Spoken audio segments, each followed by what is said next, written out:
exactly what you're saying. That's exactly what I'm saying. Yeah. Yeah, and then in terms of the protein, because some of the graphs that you've shown are very fascinating, the protein, depending on, it doesn't really matter which species, it's always the same. They're always trying to get that certain amount of protein, which is about the 14%. Right. Correct? And so that's kind of what you're talking about in terms of preferentially going after protein as the main macronutrient for a lot of species, especially humans.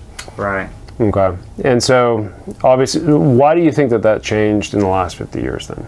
I think it's mostly economic. I mean, I think basically it was cheaper to make processed food with sugar, flour, and oil. Protein is the most expensive to manufacture and produce.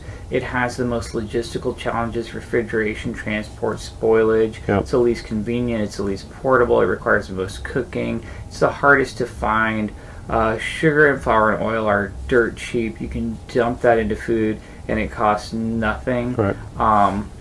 You can graph out the price of every food in the grocery store versus macronutrient, and the more protein in something, the more expensive it's going to be in just a purely linear fashion.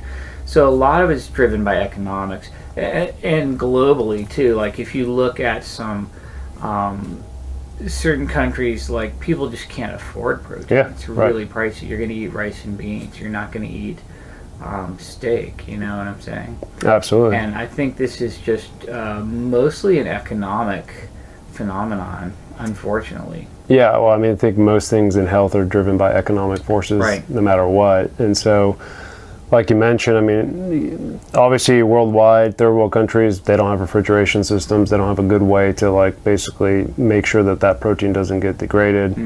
But in the United States, you would think, okay, well, everybody's got a refrigerator. Why is it that protein has not been a focused macronutrient for a lot of people? So do you think that it matters the type of protein that you consume? Does it matter? Like whether you're eating chicken or turkey or beef, does the macronutrient, when you break it down in terms of the type of amino acids, does that matter? I think it kind of doesn't matter. I mean, there's a lot of other things that do matter. You know, of course you want to buy grass-fed beef because you're going to save the planet, and you're going to get a much better omega-3 to omega-6 ratio, and you might get less impurities and pesticides and hormones and antibiotics, and there are all these other parallel reasons why it matters. But I think when it really comes down to just ingesting another entire animal